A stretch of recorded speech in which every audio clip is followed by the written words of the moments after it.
Aku mau minta tolong sama teman-teman semua untuk menandatangani petisi hapuskan pensiun seumur hidup bagi karyawan rakyat di DPR RI. Kalau teman-teman udah tanda tangan, makasih banyak, sebarkan please ke teman-teman kalian, keluarga, tetangga, kolega, dan lain sebagainya. Nanti petisi ini akan kita jadikan bukti di Mahkamah Konstitusi dari gugatan Kak Syamsul dan Kalita Gading untuk bilang bahwa lihat nih, banyak banget dukungan dari masyarakat untuk membatalkan peraturan yang udah ada dari tahun 1980 ini. Kenapa ini penting, teman-teman? Pertama, kalian pasti sering lihat deh, kan udah pernah ditanya tuh ketua DPR kan, terus dia jawabnya ya itu semua kan memang ada aturannya. Bener, memang itu memang diatur dan secara aturan itu legal. Tapi ini tidak memenuhi asas keadilan sosial bagi seluruh rakyat Indonesia. Dan yang bikin aturan itu siapa? Mereka-mereka lagi kan. Kapan kebijakan dari karyawan-karyawan rakyat itu menguntungkan untuk rakyat? Karena kan kalau kata Pak Bambang Pacul, kebijakan itu kan semuanya tergantung dari ketua partai kan, bukan untuk rakyat. Ya kalau emang kayak gitu nggak pantas lah mereka untuk minta pensiun seumur hidup, udah harus dibatalkan ini. Nggak bisa lagi mereka untuk punya itu. Teman-teman coba kita tilik deh.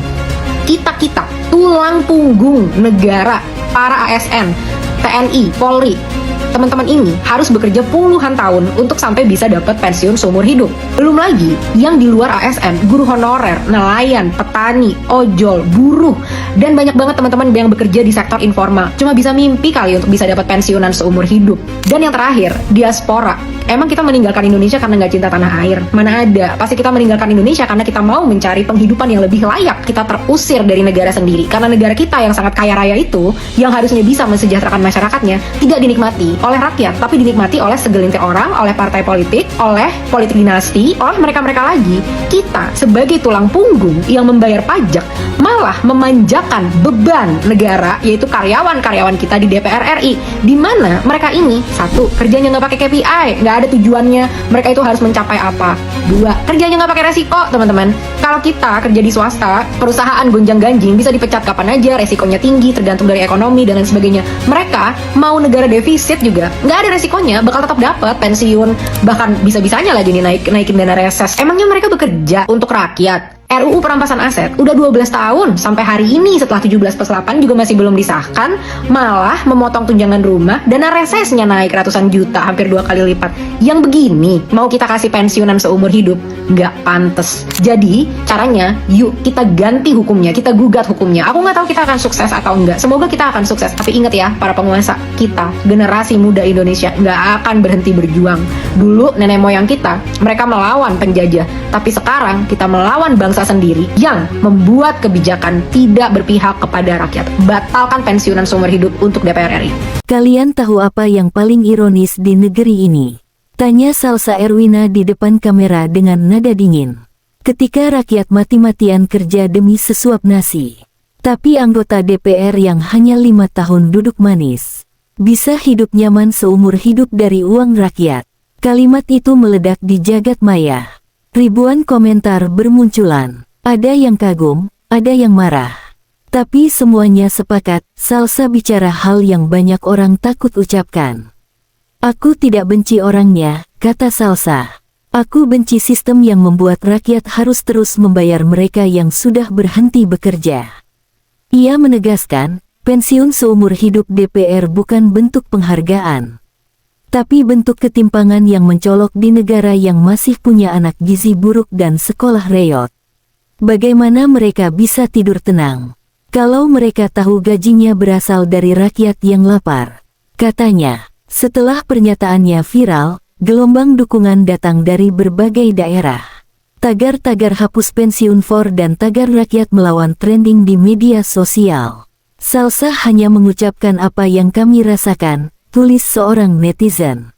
Namun, di sisi lain, beberapa pihak mulai meremehkan dan menyerangnya.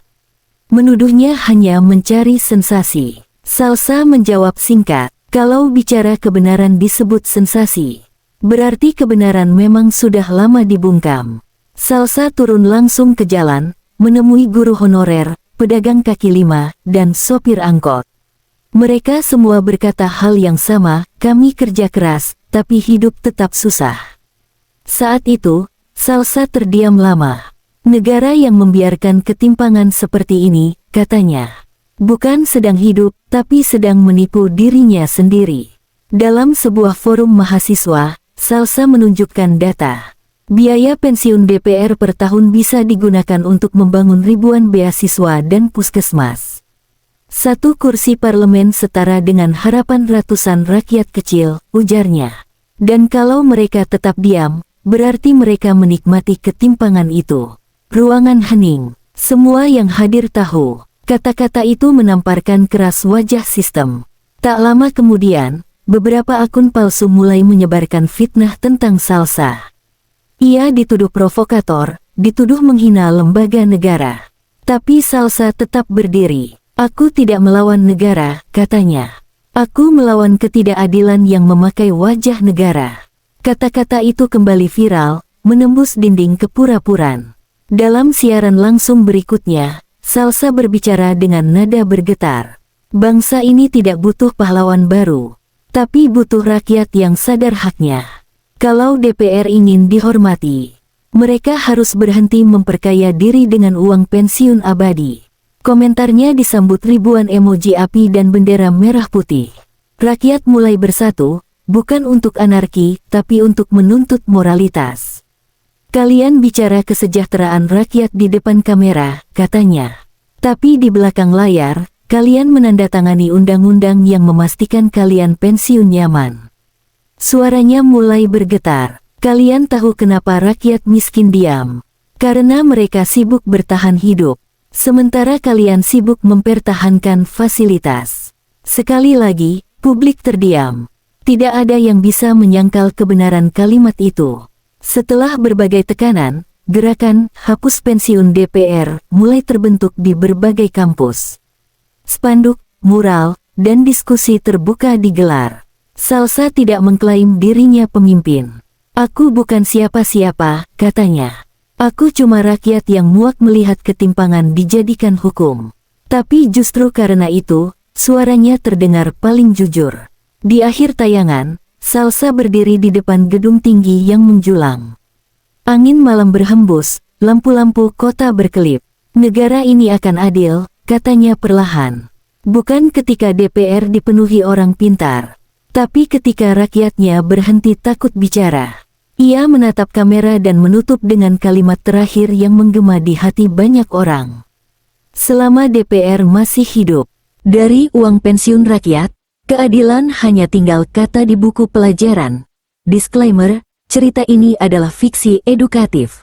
Dibuat untuk mengajak masyarakat berpikir kritis terhadap sistem keuangan publik, transparansi pejabat, dan makna sejati keadilan sosial. Tidak ditujukan untuk menyerang pihak manapun, melainkan untuk mengedukasi dan menggugah kesadaran bangsa.